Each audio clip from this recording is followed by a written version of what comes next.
SP कैसे बने? SP कैसे बने, चलिए इसके बारे में हम जानते हैं। एसपी कैसे बने इसके बारे में पूरी वीडियो इसी के बारे में होने वाली है। चलिए जानना स्टार्ट करते हैं। पुलिस को देश का सुरक्षा बल कहा जाता है, जिसका उपयोग मुख्य रूप से किसी भी देश की नागरिक सुरक्षा के लिए किया जाता है। हमारे देश के नागरिकों की सुरक्षा के लिए पुलिस हमेशा तत्पर रहती है, जिसमें अलग अलग रैंक के अधिकारी कार्य करते हैं, जिसमें कि एसपी उच्च पदों में से एक कहे जाते हैं। यदि आप भी एसपी बनने की तैयारी कर रहे हैं तो आप इस पूरी वीडियो को लास्ट तक ज़रूर देखें और इसके बारे में और एसपी कैसे बन सकते हैं इसके बारे में आपको बताएंगे। और अब हम जानते हैं कि एसपी क्या होता है। चलिए जानते हैं कि एसपी आखिर होता क्या है। भारत जैसे विशाल देश में कानून व्यवस्था बनाना सरकार का एक कर्तव्य है और इसी स्वरूप भारत सरकार हर जिले जो आबादी में बड़ा हो, नक्सल से प्रभावित हो या शहरी आबादी वाला हो, कानून व्यवस्था बनाए रखने के लिए एक मुख्य अधिकारी नियुक्त करता है। वह आईपीएस सर्विस के माध्यम से सिलेक्ट किया जाता है, जिसका चुनाव यूपीएससी के द्वारा हर साल किया जाता है और जिले में पुलिस फोर्स या बल का प्रमुख होता है। अब चलिए जानते हैं कि एसपी का फुल फॉर्म क्या होता है। एसपी का फुल फॉर्म होता है कि super independent of police. Super independent of police यानी इसे हिंदी में पुलिस अधीक्षक कहा जाता है और इसका शॉर्टकट में एसपी होता है। अब आइए मुद्दे पर आते हैं कि एसपी कैसे बने। आपको सुपर यानी कि आपको सुपरिटेंडेंट ऑफ पुलिस बनने के लिए यूपीएससी द्वारा आयोजित परीक्षा में प्रतिभाग करना होगा। परीक्षा में मात्र पास होने से ही काम नहीं चलेगा, क्योंकि यदि आप एसपी बनना चाहते हैं तो आपको यूपीएससी में एक अच्छी रैंक भी लानी होगी, जिसके आधार पर ही आपको आईपीएस मिल सकता है, यानी कि आईपीएस या फिर जो भी बोले। यदि आपको सिविल सर्विसेज परीक्षा के बारे में जानकारी नहीं है तो कृपया आप हमारी बहुत सारी वीडियो उसमें बना रखे, तो आप वहाँ से भी जाकर देख सकते हैं।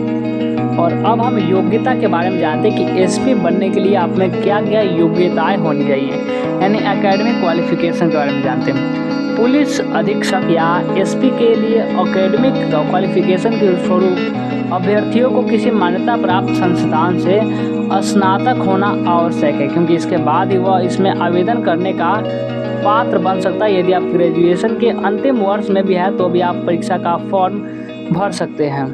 और अब आइए आयु सीमा के बारे में जानते हैं। एसपी पद हेतु अभ्यर्थी की न्यूनतम आयु 21 वर्ष तथा अधिकतम आयु 32 वर्ष होनी चाहिए तथा इसमें आरक्षित वर्ग में अंतर्गत ओबीसी वर्ग के छात्रों को 3 वर्ष तथा एससी एसटी वर्ग के अभ्यर्थियों को 5 वर्ष की छूट भी प्रदान की जाती है।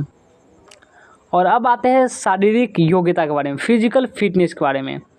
इन पदों में आवेदन करने वाले उम्मीदवार को शारीरिक और मानसिक रूप से स्वस्थ होना अनिवार्य है। अगर आप स्वस्थ नहीं है तो फिर कुछ नहीं हो सकता। एसपी बनने के लिए अभ्यर्थी की लंबाई 165 सेंटीमीटर और छाती के बात करें तो 85 सेंटीमीटर होनी चाहिए। महिला वर्ग के अभ्यर्थियों की लंबाई 150 सेंटीमीटर होनी अनिवार्य है। और अब हम एसपी की चयन प्रक्रिया के बारे में जानते हैं, सिलेक्शन प्रोसेस के बारे में। इन पदों के लिए परीक्षा का आयोजन राज्य लोक सेवा आयोग यूपीएससी व यूपीएससी द्वारा किया जाता है। इन पदों के लिए परीक्षा को प्रारंभिक परीक्षा, मुख्य परीक्षा, साक्षात्कार 3 भागों में विभाजित किया गया है। इसी सेवा के माध्यम से आपको आईपीएस रैंक प्राप्त होते हैं, जिसके माध्यम से आप पुलिस विभाग में अपनी सेवा दे सकते हैं। इसी परीक्षा को सिविल सेवा परीक्षा भी कहते हैं, जिसके माध्यम से आईएएस और आईआरएस जैसे पद भी भरे जाते हैं।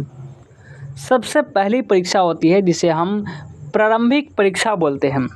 प्रारंभिक परीक्षा के अंतर्गत 2 प्रश्न पत्र हल कराए जाते हैं, जिसमें प्रत्येक प्रश्न पत्र के लिए 200 अंक निर्धारित किए जाते हैं, जिन्हें हल करने के लिए अभ्यर्थियों को 2 घंटे का समय दिया जाता है। इस परीक्षा को उत्तीर्ण करने के बाद मेंस परीक्षा के एडमिट कार्ड जारी किए जाते हैं।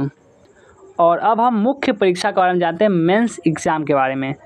जो अभ्यर्थी प्रारंभिक परीक्षा में सफलता हासिल कर लेते हैं उन्हें मुख्य परीक्षा देने के लिए बुलाया जाता है, जिसमें 6 प्रश्न पत्र होते हैं। भारतीय भाषा 300 अंक, अंग्रेजी 300 अंक, निबंध 200 अंक, जनरल स्टडी 300 अंक। इन विषयों के अंतर्गत वैकल्पिक विषय के लिए अंक 2 डिजिट में निर्धारित किए गए हैं। जैसे कि आप इस लिस्ट से भी समझ सकते हैं कि सामान्य अध्ययन पेपर जो 1 होता है यह भी 200 अंक का, 2 ये भी 200 अंक का, 3 ये भी 200 अंक का, और 4 होता है सामान्य अध्ययन का, ये भी 200 अंक का, और सामान्य हिंदी जो होता है वह 150 अंक का, और निबंध जो होता है वह 150 अंक का मेंस में होता है। और अब हम अंतिम चरण जिसे हम साक्षात्कार इंटरव्यू बोलते हैं उसके बारे में आइए जानते हैं।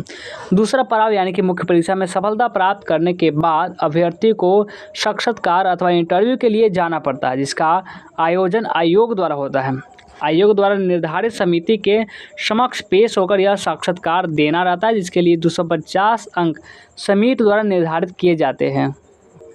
इससे ही अभ्यर्थी को योग्यता का आकलन का पता लगाया जाता है। इसके बाद अगर आप साक्षात्कार में सफलता प्राप्त कर लेते हैं तो आपको इन पदों के लिए नियुक्ति पत्र सौंप दिया जाएगा। एसपी के वेतन के बारे में चलिए जानते हैं। एसपी को 15,600 से 39,000 प्रतिमाह प्राप्त होते हैं। इसके साथ ही उन्हें 7,600 ग्रेड भी दिया जाता है। और अब हम जानते हैं एसपी को मिलने वाली सुविधाओं के बारे में। एसपी अधिकारियों को अतिरिक्त सुविधाओं में निवास हेतु सरकारी बंगला दिया जाता है, जिसमें कुक, चपरासी और अन्य स्टॉप की व्यवस्था रहती है। इसके साथ ही टेलीफोन सरकारी यात्राएं फ्री में कराई जाती हैं। तो कैसा लगा जानकारी कमेंट करके जरूर बताएंगे। पसंद आया तो एक लाइक और सब्सक्राइब नहीं किए हो तो इस चैनल को सब्सक्राइब जरूर से कर लेंगे।